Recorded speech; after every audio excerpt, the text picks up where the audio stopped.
Il y a quelques années de cela, peut-être que ça vous parlera, peut-être il y a 1 an, il y a 2 ans, il y a 3 ans, je dirais il y a même 5 ans. Vraiment une grande fourchette, il y a 5 ans. Il y avait des mots comme ça qu'on retrouvait beaucoup sur les réseaux sociaux, notamment sur Internet.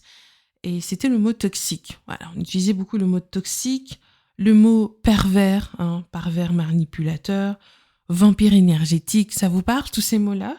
Et aujourd'hui, il y a un mot aussi qui est très répandu, c'est le mot perverse narcissique, ou voire même quelqu'un de narcissique. Et on l'entend partout. Beaucoup de personnes font une très mauvaise utilisation du mot narcissique. Alors, je tiens déjà à mettre le cadre. Je ne suis pas psychologue. Voilà, cette année, j'ai eu un cours de psychologie très intéressant en lien avec mes études de droit. Mais voilà, parce que voilà, en tant que future avocate, il faut comprendre la psychologie. Voilà, c'est que j'adore. Franchement, j'adore les études de droit parce que c'est rempli de connaissances. Vous apprenez tellement de choses qui vont vous servir vraiment dans la vie. Et la psychologie est nécessaire pour un futur juriste, un futur avocat, un futur magistrat. Comprendre l'être humain lorsque vous êtes face à une situation, comprendre pourquoi la personne a agi ainsi, trouver des termes adéquats et non pas pathologiser les gens. Je trouve ça c'est vraiment important. Et ça a été un cours bien riche où j'en ai appris vraiment beaucoup, beaucoup. Et je me suis dit que ce serait pertinent de vous parler de cela parce que c'est un point que j'ai soulevé justement lors de nos tablés, de nos échanges avec notre prof en psychologie. Je disais, voilà, monsieur, vous avez remarqué que de nos jours, les gens font une très, très mauvaise utilisation de certains termes qui sont pathologiques. Et il m'a dit, effectivement, madame. Et donc, c'est tout ça pour vous dire que voilà, même si ça a été l'objet d'une discussion dans notre cours de psychologie, et je me suis dit que ce serait intéressant d'en faire également un enseignement. Et j'attends aussi vos avis en commentaire, notamment vous, la communauté privée. Bon, vous aussi qui êtes sur YouTube, n'hésitez pas si vous avez un commentaire pertinent sur ce sujet, que beaucoup de personnes font une très mauvaise utilisation de ce terme de narcissique, manipulateur. Alors aujourd'hui, je vais vraiment me concentrer sur le mot narcissique. Vous allez entendre des personnes, vraiment, que ce soit sur les réseaux sociaux ou dans la vie quotidienne, oui, mon ex était un narcissique, ma mère est narcissique, mon père est narcissique, mon patron est narcissique, cette influenceuse est narcissique, tous mes ennemis sont narcissiques. Et le mot est devenu omniprésent. Alors là, je vais faire un lien avec un livre que j'apprécie beaucoup, que je vous ai déjà recommandé. Vous qui êtes sur la plateforme privée, vous l'avez sûrement déjà lu, parce que dans le passé, on avait notre club de lecture, on échangeait pas mal de choses. Il y avait un livre qu'il fallait absolument lire. Je sais que beaucoup d'entre vous, vous l'avez lu. C'était Les lois de la nature humaine, signé Monsieur Robert Greene. C'est un ouvrage assez dense et je vous assure que ça va vous permettre non seulement de comprendre les autres, mais également de vous comprendre. Et il y a un chapitre bien spécifique, je ne sais plus c'est lequel, je pense que c'est le 2e ou le 3e, je ne sais plus trop, où Monsieur Robert Greene explique vraiment, son raisonnement, il est vraiment très pointilleux, et j'ai vraiment apprécié comment il a amené ses idées, alors qu'on soit d'accord ou pas. Il en vient à la conclusion que tout humain, nous sommes un peu tous narcissiques. Et je pense que quand on comprend déjà la quintessence des mots, on comprend la signification des mots, l'étymologie des mots, je pense qu'on fera quand même l'effort de bien les utiliser. Et il faut le dire, je le répète encore, que le mot narcissique est utilisé à mauvais escient. Et quand on regarde bien, lorsqu'un mot devient omniprésent, une question importante va donc apparaître. Est-ce que le mot décrit encore la réalité ou est-ce qu'il sert maintenant à organiser des camps moraux? Quand je parle de camps moraux, ce sont des camps qui seront subdivisés, on va vous juger sur une forme de morale. Et c'est là tout l'enjeu, notamment des règles invisibles du jeu social. Quand maintenant, au lieu d'utiliser les mots pour décrire une réalité, mais on va utiliser ces mots-là pour créer une forme de camp, en fait, moralement, donc on va juger les autres moralement. Alors, comme je l'ai dit, je ne suis pas psychologue, je n'ai pas du tout eu un cursus en psychologie. Je sais que j'ai quelques profils ici en psychologie. J'ai même une ici, Lady de 24 ans, je pense, qui m'a dit dans un commentaire qu'elle me remerciait pour ses enseignements et que ça lui avait donné de la motivation. Notamment, elle a réfléchi sur sa vie pour reprendre des études et qu'elle a envie de devenir psychologue. Voilà. Donc, je suis très ravie lorsque mes enseignements peuvent autant vous impacter. C'est très bien. Je pense que mon objectif est atteint, voilà, même si je sais que je ne peux pas toucher l'esprit de tout le monde. Mais voilà, quand j'ai quelques retours comme ça positifs, c'est très gratifiant, même pour moi. Et donc, je me rends compte que je ne parle pas en vain, hein, voilà. Donc, ça veut dire que ma voix porte, c'est très bien. Et comme je disais, donc je n'ai pas un cursus en psychologie, je n'ai pas non plus un cursus en psychologie, mais voilà, en lisant quelques ouvrages, en m'intéressant aussi à la psychologie, de toute façon, je serais même amenée à le faire, hein, suite à mon futur métier. Le narcissisme, ce n'est pas un simple défaut. Voilà pourquoi il faut s'intéresser aussi à la psychologie. Et la psychologie, ce sont quelques éléments qu'on aborde de temps en temps lorsqu'on veut faire un lien pour comprendre les humains. Parce que quand on veut comprendre les règles invisibles du jeu social, il est crucial, et même, je dirais même primordial, de comprendre la psychologie des humains. Parce que sinon, on aura du mal à naviguer dans ce monde. Et quand on regarde bien et qu'on s'intéresse justement maintenant à la psychologie clinique, hein, notamment des psychiatres, le narcissisme pathologique n'est pas simplement synonyme de égo élevé, arrogance, égoïsme ou mauvais caractère. Le trouble de la personnalité narcissique renvoie à une structure qui est relativement spécifique. On va retrouver souvent dans une personne narcissique, avec les recherches que j'ai faites, un sentiment de grandiosité. C'est que la personne se voit comme supérieure et elle le vit comme étant supérieure. Elle a également un besoin permanent d'admiration. Elle a besoin d'être validée en permanence. Elle a également un manque d'empathie profond. Elle a du mal, en fait, à se mettre à la place des autres. Et qu'est-ce qu'elle va faire ? Elle aura souvent tendance à instrumentaliser les autres. Ensuite, cette personne, répondant à ce terme de perverse narcissique, elle pensera aussi mériter un traitement spécial. Bah oui, comme elle se voit comme spéciale. Elle aura également une rage narcissique. Donc, la critique va déclencher de l'humiliation, de la colère ou de la vengeance. Donc voilà, ça, ce sont quelques clés que j'ai pu retirer de mes recherches. Ce n'est pas exhaustif, donc il faut savoir que la liste est bien exhaustive. Donc c'est bien long quand on fait une étude approfondie sur le terme, notamment si une personne correspondrait à ce profil narcissique. Donc le point clé à retenir, c'est que le narcissisme pathologique n'est pas juste penser à soi. C'est une architecture psychique. Et beaucoup de personnes, je vais le dire, vous n'avez pas la carrure d'un psychiatre. Vous ne pouvez pas poser un diagnostic sur quelqu'un. C'est un domaine que vous ne maîtrisez pas du tout et il y a juste à voir parce que vous utilisez à mauvais escient ce terme qui pour moi est quand même très important. Voilà, il faut faire quand même attention lorsqu'on pathologise les gens à utiliser les bons je veux dire quoi, les bons adjectifs qualificatifs. Voilà, c'est quand même un adjectif qualificatif, hein, même si voilà, ça tend un peu vers une pathologie. Mais voilà, on va pas commencer à appeler n'importe qui. On n'est pas d'accord avec quelqu'un, oh, il est narcissique. On est en conflit avec quelqu'un, oh, il est narcissique. On n'est pas d'accord avec une personne, oh, elle est narcissique. Une personne, je tiens à préciser, une personne peut être capricieuse, immature, paresseuse, égocentrique, sans être narcissique. C'est fondamental. Nous avons tous une part de lumière et d'ombre. Quand je parle d'ombre, ça veut dire qu'en nous, il y a également des défauts. Vous pouvez être quelqu'un de très sympathique, mais vous êtes capricieuse. Vous pouvez être quelqu'un de aimant, mais vous êtes immature. Vous avez du mal à prendre vos responsabilités. Vous pouvez être une personne très belle, mais vous êtes paresseuse. Vous voulez la soft life, le moins d'efforts possible, vous êtes paresseuse. Mais ça ne fait pas de vous forcément une mauvaise personne jusqu'à vous qualifier de narcissique, qui est un mot quand même assez grave, voilà, quand on s'intéresse un peu à la psychologie. Alors, il y a un élément aussi que j'ai pu observer notamment sur les réseaux sociaux. Je pense que voilà, très bientôt, je vous mettrai en exergue les travaux d'un grand sociologue américain où lui, vraiment, sa sociologie se base sur les observations faites sur les réseaux sociaux. Et vous avez remarqué ces derniers temps, je fais beaucoup de podcasts publics, notamment sur YouTube, où on aborde certaines choses observées sur les réseaux sociaux. Je trouve que ça nous parle un peu plus. Et ce qui est un peu plus académique, des enseignements un peu plus profonds, je préfère les réserver à la communauté privée. Et donc, ce que j'observe aussi sur les réseaux sociaux, notamment sur Internet, c'est que on déteste la nuance.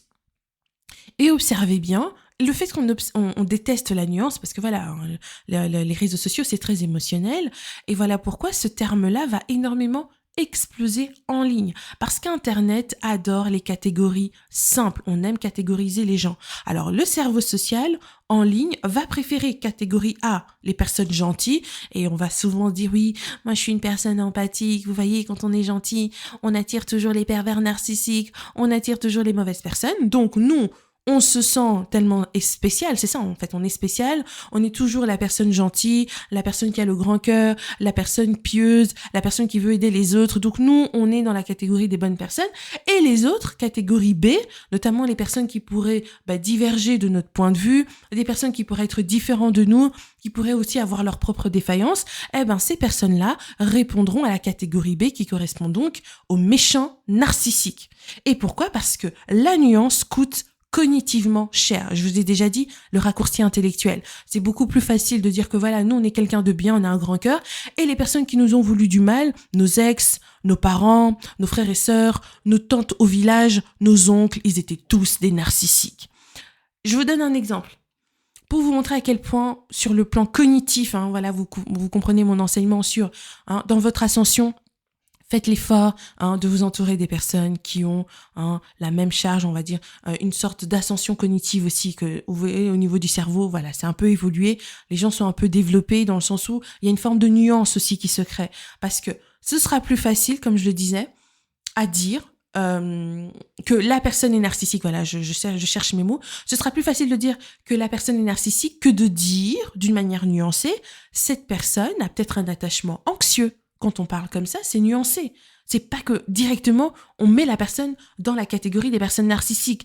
Ce sera également plus coûteux de dire que voilà, cette personne a peut-être des carences affectives, une mauvaise régulation émotionnelle ou bien des traits de dépendance. En fait, essayer de nommer une personne comme ça va coûter mentalement à certaines personnes parce qu'elles ont déjà du mal à avoir un esprit nuancé, parce que ça demande de réfléchir.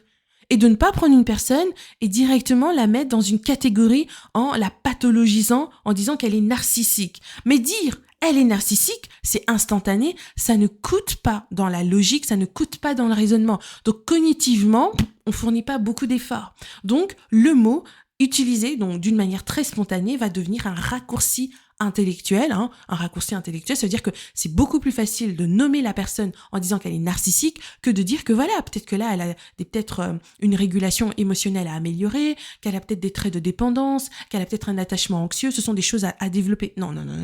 On va pas se casser la tête à parler comme ça d'une manière nuancée. Il faut la catégoriser et dire qu'elle est narcissique. Et en psychologie sociale, il faut soulever que cela va souvent s'appeler une compression morale. On va réduire une réalité complexe en une étiquette unique. Voilà les recherches que j'avais trouvées et j'ai trouvé ça vraiment pertinent de vous le partager aussi parce que les gens ne font plus d'efforts pour nommer certaines choses. C'est plus facile de dire qu'une personne est narcissique que de lui donner d'autres traits qui seront un peu plus nuancés, un peu plus atténués parce que ça reste quand même un humain et une façon aussi, c'est ce que j'observe aussi, c'est une façon aussi de déshumaniser la personne.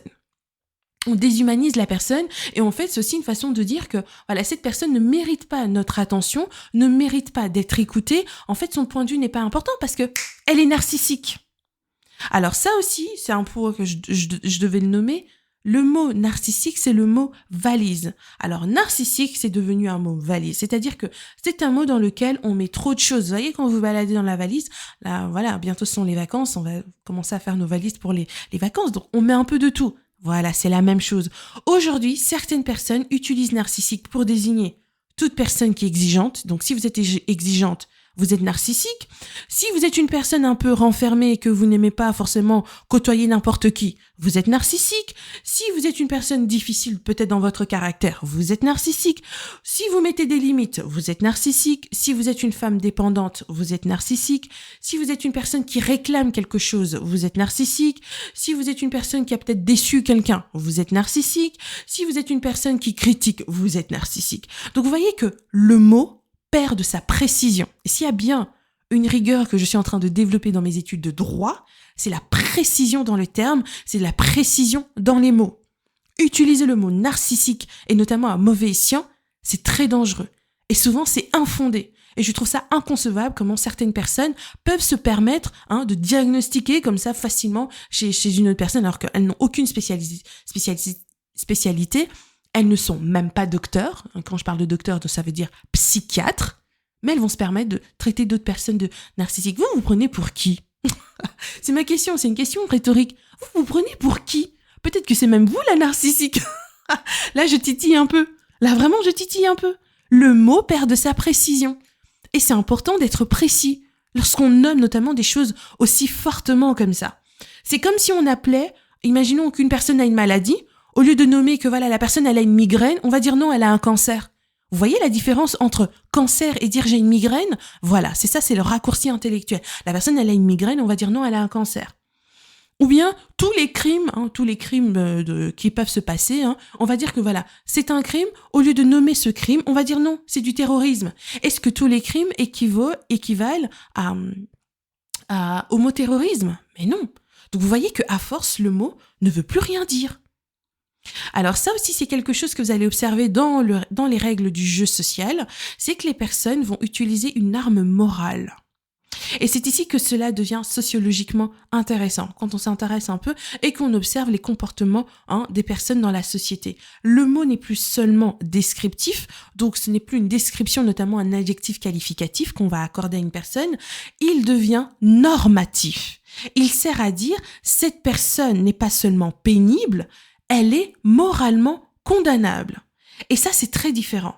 Quand vous dites, par exemple, que cette personne est égocentrique, vous allez décrire, donc vous lui attribuez un trait, une caractéristique. Dire que tu es égocentrique, ça c'est une caractéristique, c'est un adjectif qualificatif. Donc c'est un trait de la personne, c'est un trait, oui, de la personnalité de quelqu'un. Mais quand vous dites il est narcissique ou elle est narcissique, vous faites souvent plus que décrire. Vous placez la personne dans une catégorie morale dangereuse. Donc ça veut dire que, étant donné que cette personne est très dangereuse moralement, donc ça veut dire qu'elle est manipulateur, c'est un prédateur, c'est un destructeur, c'est une personne irrécupérable, ça veut dire qu'on ne peut pas la sauver. Donc vous voyez que le mot devient donc un verdict. Donc la personne ne peut même plus s'échapper de ce cadran, ne peut même plus s'échapper de ce diagnostic qu'on lui a attribué comme ça et qui est complètement erroné, parce que je l'ai dit, beaucoup de personnes ne sont pas psychiatres, voilà.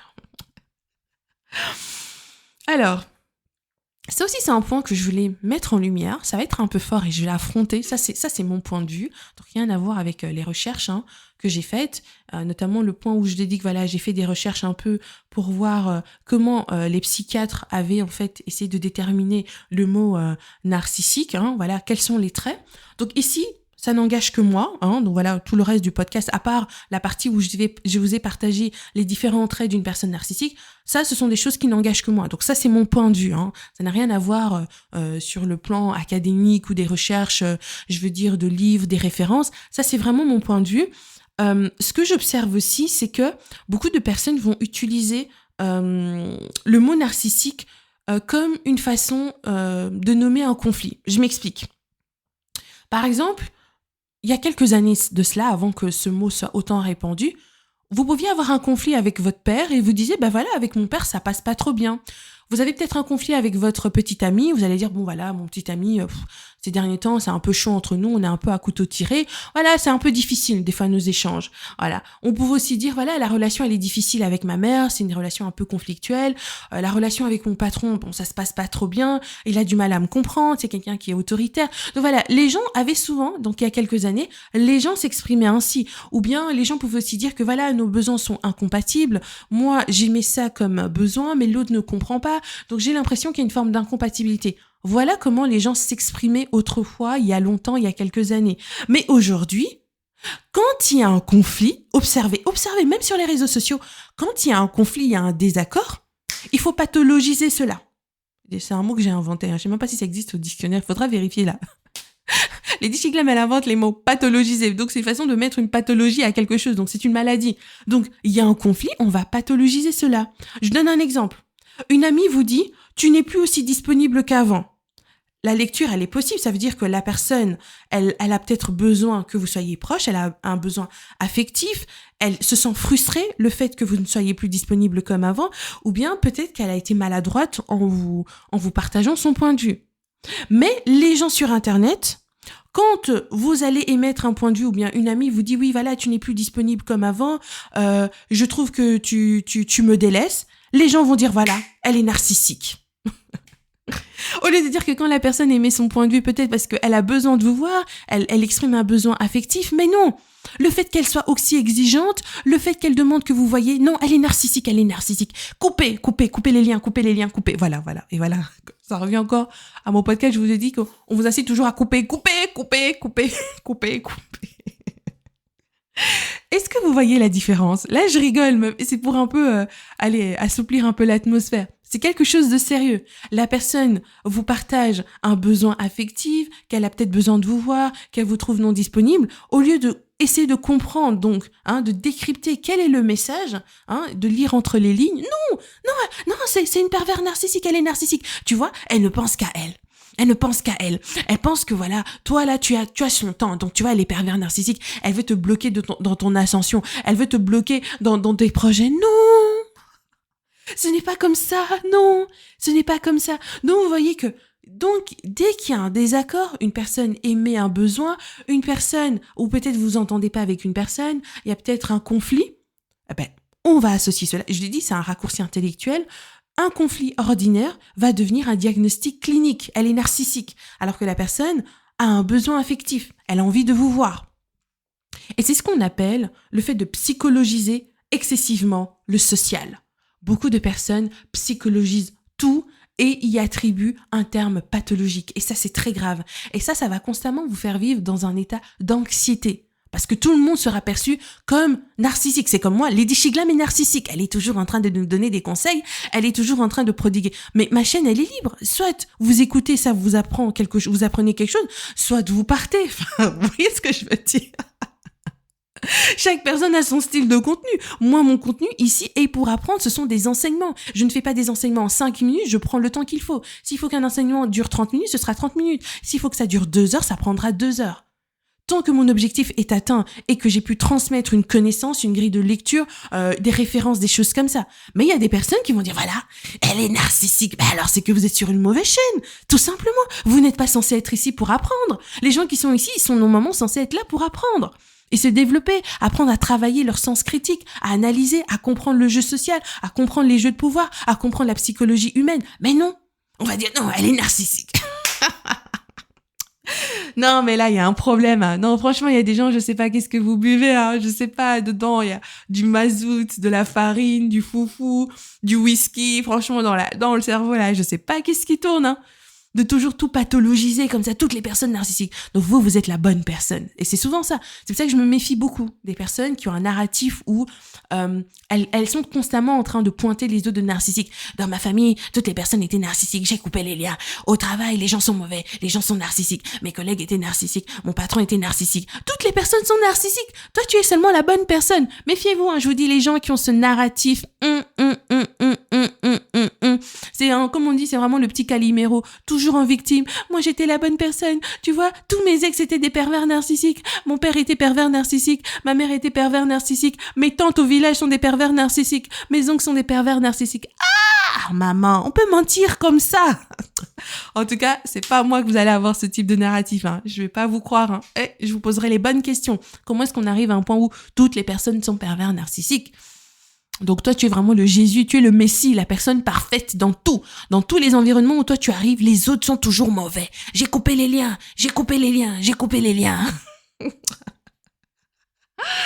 Alors je voulais également, ça c'est un point parce qu'étant donné qu'on parle aussi du jeu de pouvoir dans mes podcasts, dans mes enseignements, vous qui avez accès à tous les enseignements antérieurs, les enseignements qui sont privés, parce que voilà, je n'étale pas tout sur la toile. Le capital culturel, il faut le préserver. On va parler maintenant du jeu de pouvoir qui concerne les étiquettes. Et je vais faire un lien avec ce grand sociologue que vous connaissez. D'ailleurs, je ferai un travail vraiment approfondi sur lui. C'est monsieur Howard Baker. Lui, c'est le sociologue du labelling. Il nous aide énormément dans ses travaux. Et je vais plus ou moins vous dire d'une manière succincte un peu la théorie même de ses travaux. C'est que les groupes créent des catégories de déviance. Autrement dit, c'est qu'un comportement n'est pas intrinsèquement déviant. Il va devenir déviant lorsqu'un groupe va le nommer ainsi. Vous voyez, on cartographie les gens. Appliquons. Dans certains espaces internet, observez dans certaines communautés, vous atterrissez sur la chaîne de quelqu'un, notamment une chaîne YouTube ou une chaîne TikTok, on dit page TikTok, chaîne TikTok, je ne sais pas, voilà, Instagram ou quoi, voilà, une personne qui est fortement suivie, observez des fois dans les commentaires. Quand vous allez demander de l'aide, on va dire que c'est une dépendance toxique. On ne parle pas juste de dépendance. Donc, demandez de l'aide de nos jours. Quand vous demandez de l'aide, ça fait de vous quelqu'un de dépendant, mais toxique. Quand vous êtes quelqu'un, vous avez été blessé, peut-être par des choses spécifiques que vous avez subies dans votre vie, vous jouez la victime, donc vous êtes narcissique.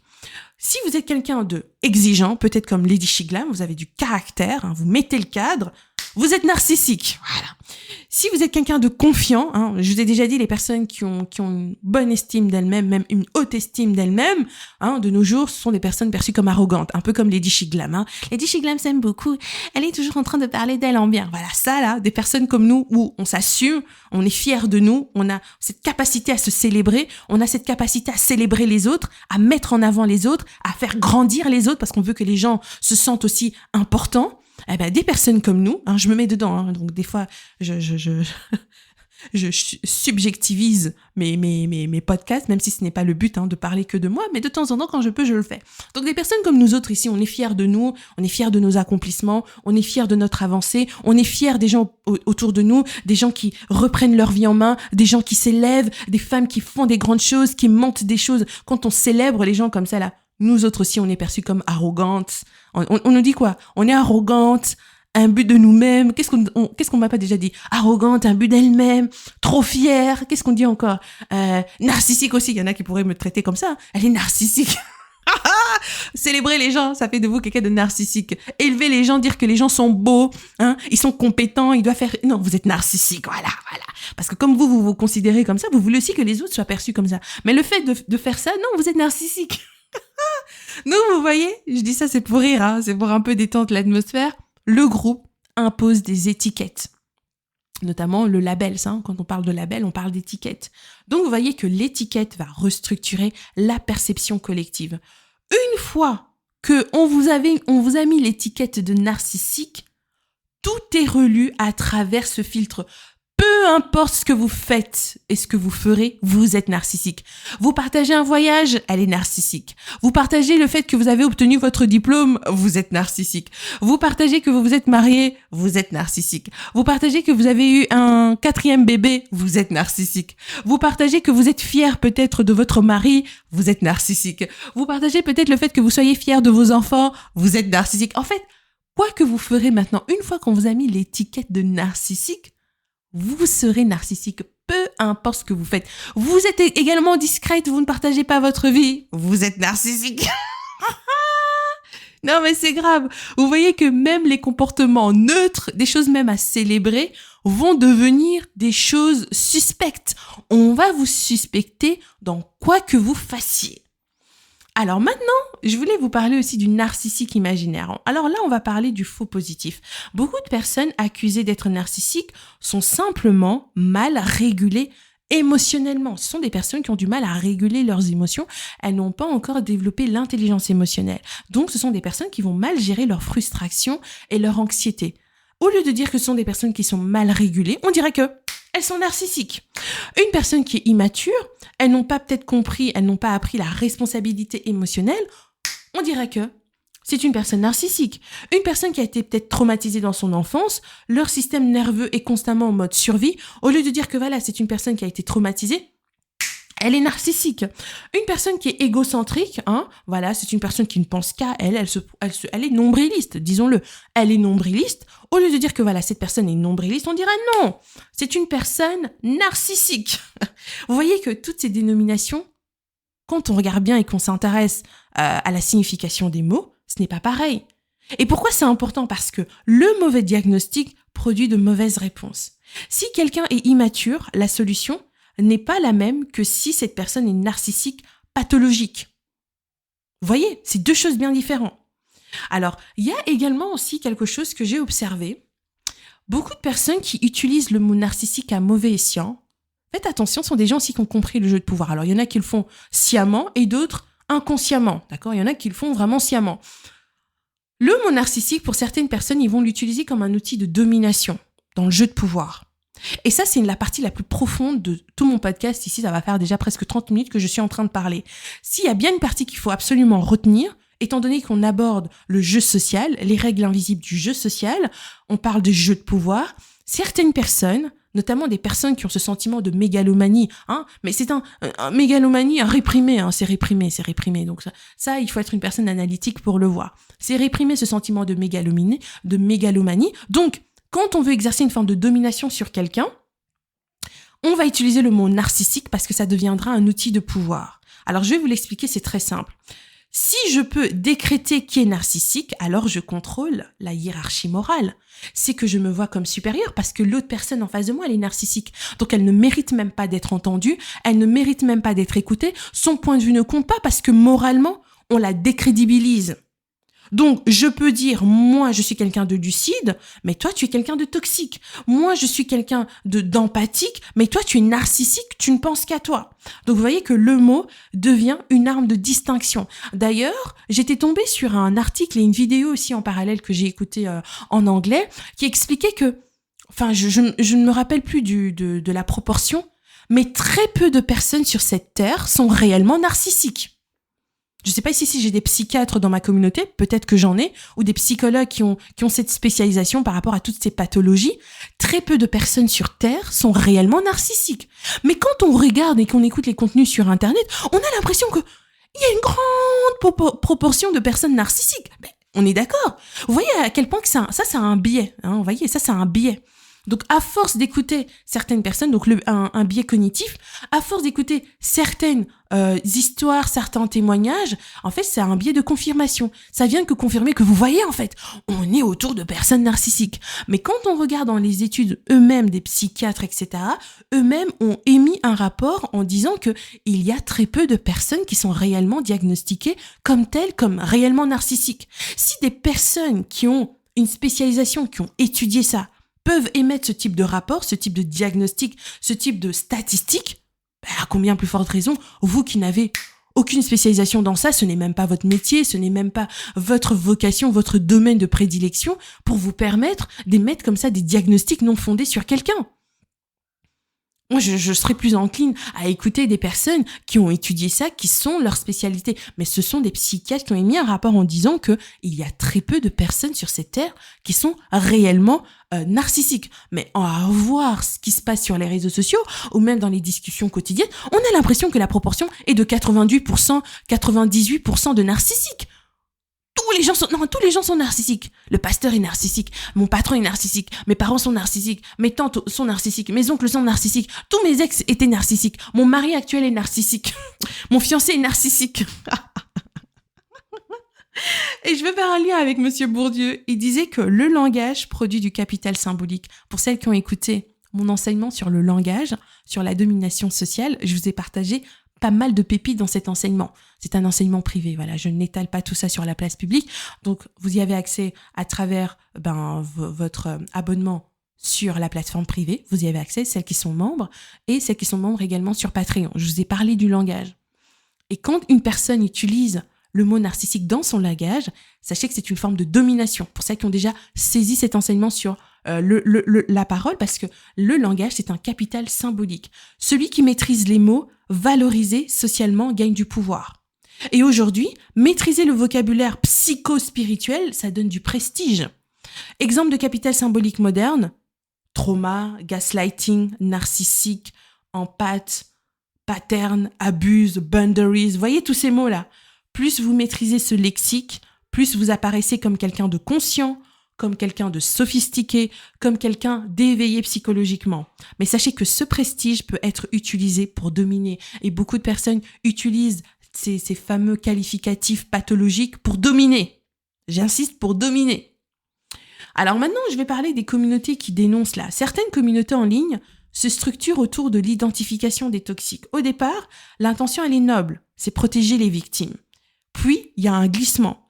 Le groupe apprend surtout qui suspecter, qui diagnostiquer. On fait des lives où on diagnostique les gens. Ah, elle, c'est une narcissique. Elle est comme ça. On commence à exclure, on dénonce. Donc, vous voyez que le narcissique devient le monstre social absolu. Alors que vous faites un live, par exemple, de 10 minutes où vous êtes en train de dire qu'une personne est narcissique. Je dis 10 minutes, je suis gentil. De 2 heures où on dit que telle influenceuse est narcissique. Alors que dans ce panel, aucune personne a le diplôme de psychiatre. Même des études de psychologie de 5 ans, elles ne l'ont pas. Mais elles vont se permettre de faire des lives de 2 heures, de 3 heures pour dire que telle personne est narcissique. Mais c'est grave, hein. Ça, ce sont des accusations, c'est très grave, hein. Ce sont des accusations non fondées.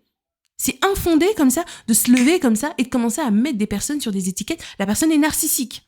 Et le problème, c'est que quand une communauté maintenant a besoin de monstres, elle finit par en fabriquer. Vous voyez ? Donc ça, c'est très grave. Alors maintenant, il y a une question que j'aimerais vous poser. Avant de dire « cette personne est narcissique », demandez-vous, est-elle vraiment grandiose ou simplement quelqu'un de fier ?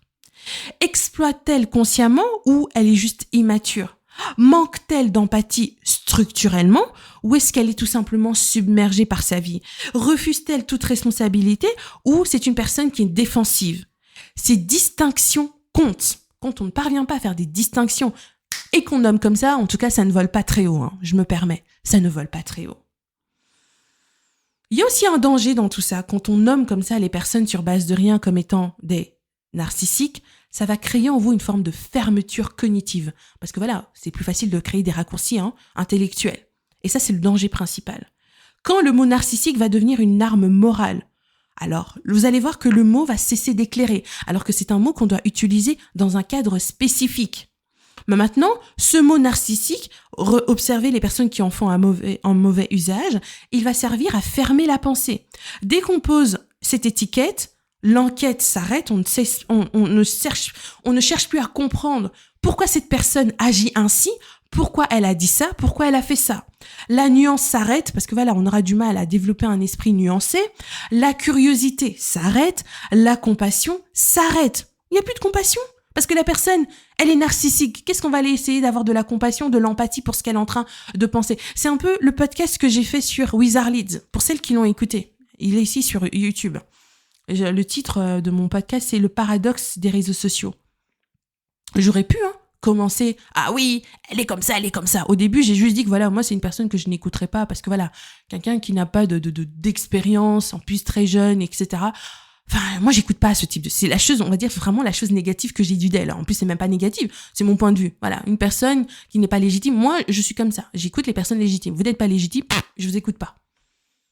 Voilà, par exemple, pour tout ce qui est narcissique, je préfère écouter une page où c'est une personne qui a vraiment étudié ça, elle est psychiatre, elle est peut-être thérapeute, je ne sais quoi. Je préfère écouter des personnes qui vont me donner ce style d'enseignement qu'une personne qui ouvre une chaîne et directement qui va commencer à parler tous ses contenus, c'est sur les narcissiques sur la Terre. Non, en fait, j'écoute pas ce type de personne. Il en va de même que Wizard Leads. Mais tout le long de mon podcast, je n'ai pas passé mon temps à la casser.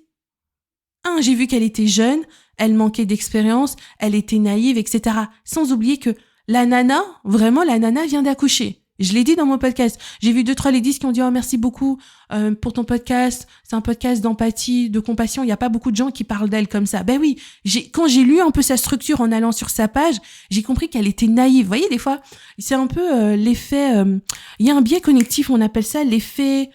D'Unger, j'ai oublié le terme, mais ça me reviendra. Il y a un effet, on dit une personne peut ne pas être compétente, mais elle pense qu'elle est compétente. C'est un biais cognitif aussi.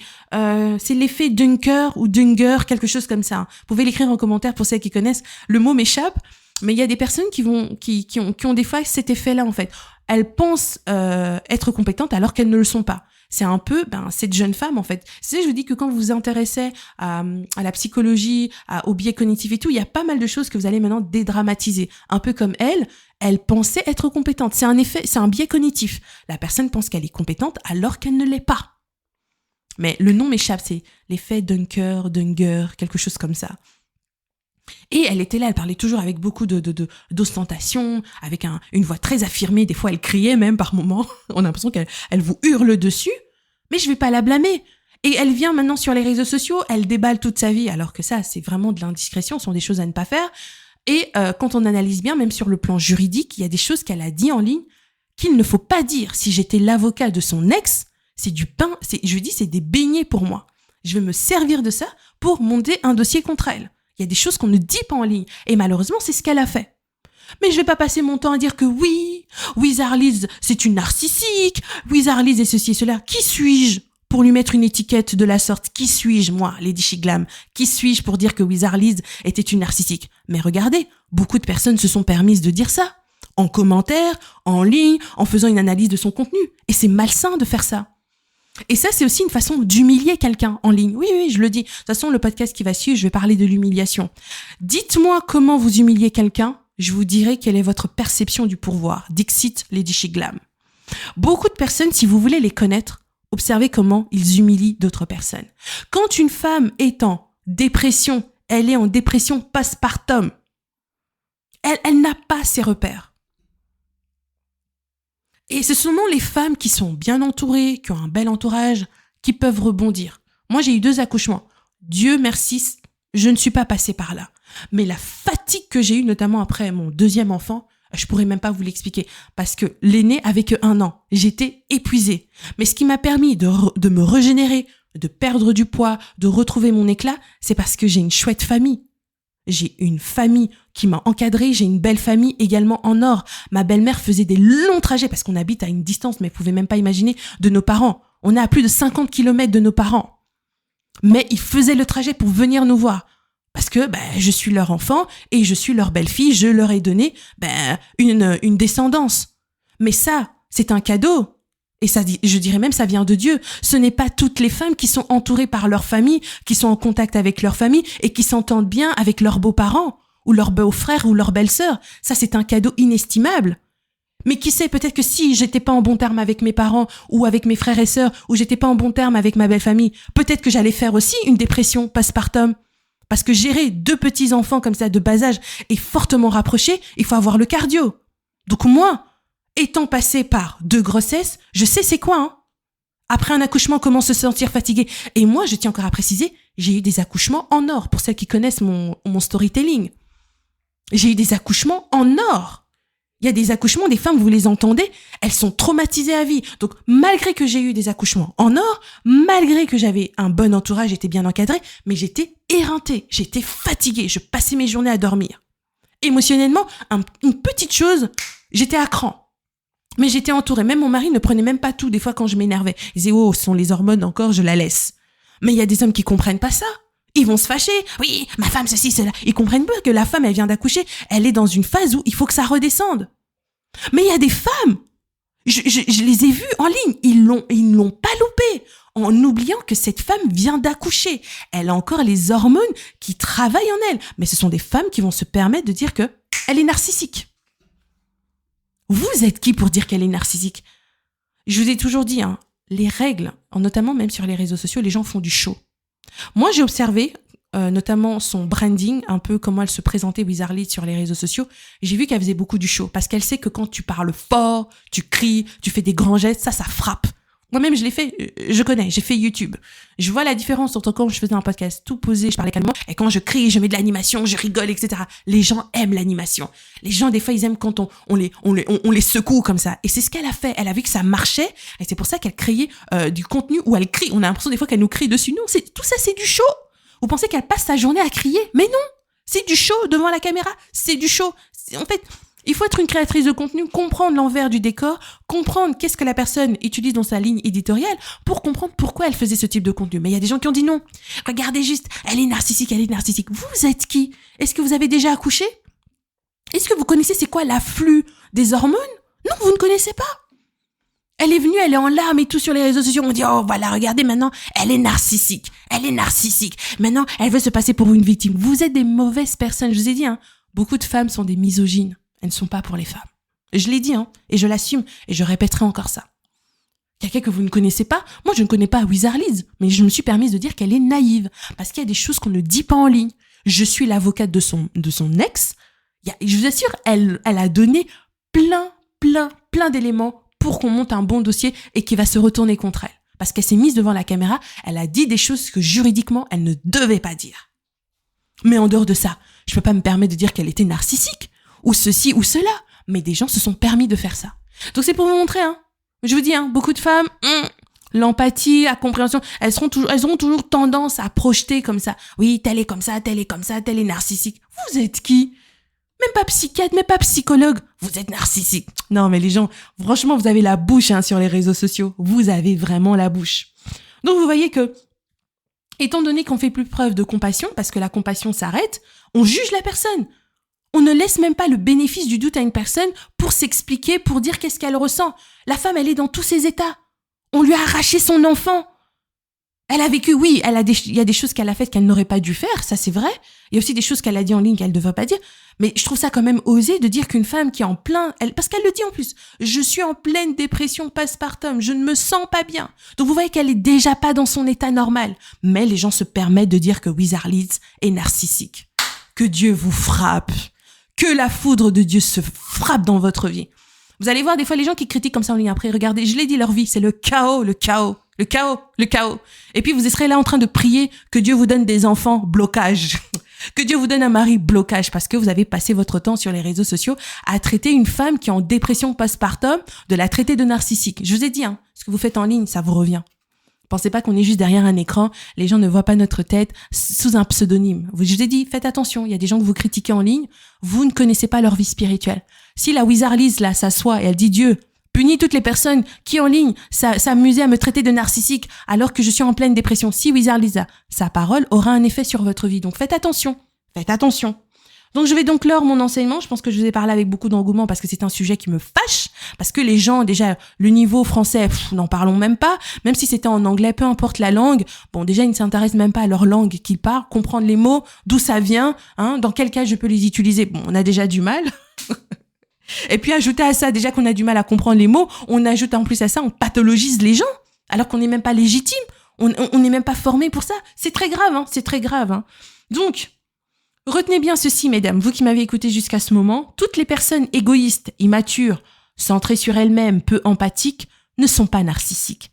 Certaines sont tout simplement blessées, mal socialisées, elles n'ont pas les codes sociaux, émotionnellement immatures, dysfonctionnelles.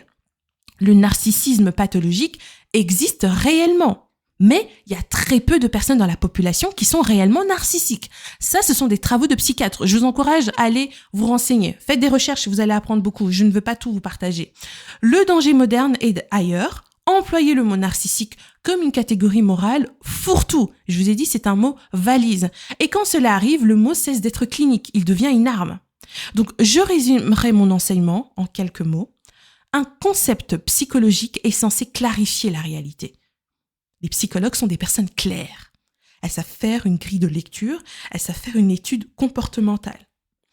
Lorsque ces mots, notamment certaines personnes qui ne sont pas psychologues ni psychiatres, et moi j'utilise vraiment le mot psychiatre, même pas psychologue, donc là on a un haut niveau, psychiatre c'est un docteur. Donc c'est un haut niveau. Lorsque les mots comme narcissique servent à humilier, à exclure ou à dominer, ils cessent d'être un outil de compréhension. Il deviendra donc un outil de pouvoir. Et beaucoup de personnes utilisent dans le jeu social le langage comme outil de pouvoir, notamment quand on va exercer du pouvoir sur autrui, notamment une forme de domination. Vous savez ce qu'on fait? On le pathologise. On dit que la personne est narcissique. D'ailleurs, j'ai fait un amalgame. Il y a une différence entre pouvoir et domination. C'est vrai des fois qu'on mélange les mots, même moi je viens de faire ce lapsus, mais il y a une différence entre pouvoir et domination. Ce sera l'enseignement que je ferai approfondi du monsieur Max Weber, ce sociologue, qui a vraiment mis cela en avant. Autorité, pouvoir, domination. Ce sont des mots qu'il faut bien utiliser. Et les gens utilisent la domination, le pouvoir aussi, et domination et pouvoir dans leur langage. Quelqu'un veut vous dominer dans le jeu social, il va vous pathologiser. Quand une personne veut aussi exercer un pouvoir, montrer qu'elle est qu'elle est exceptionnelle, que elle est quelqu'un de très bien, que les autres sont mauvais, elle est empathique, pour exercer du pouvoir, parce que on ne peut pas contester ce qu'elle est en train de dire, c'est irréfutable. Donc pour avoir ce pouvoir et être incontestable, elle va dire que les personnes qui étaient autour d'elle, sa famille, son ex, etc., étaient des pervers narcissiques. Voyez? Donc vous voyez que sur le plan sociologique, c'est du pouvoir. Et cela mérite une vigilance. Donc j'espère que dans l'avenir, vous ferez attention à l'utilisation de ce mot. Je vous remercie pour votre écoute. Si vous avez des points à apporter dans mon explication, je n'ai pas la science infuse, donc s'il y a peut-être des choses que je n'ai pas assez pointées ou j'ai peut-être fait abstraction, n'hésitez pas pour compléter l'enseignement afin qu'il soit complet pour toutes celles qui nous écouteraient. Merci infiniment. Et on se retrouve pour le prochain podcast où je parlerai de la manière d'humilier les gens Quand on humilie quelqu'un, ça démontre aussi comment on exerce le pouvoir. Et je pense que ce podcast vous plaira. À très vite.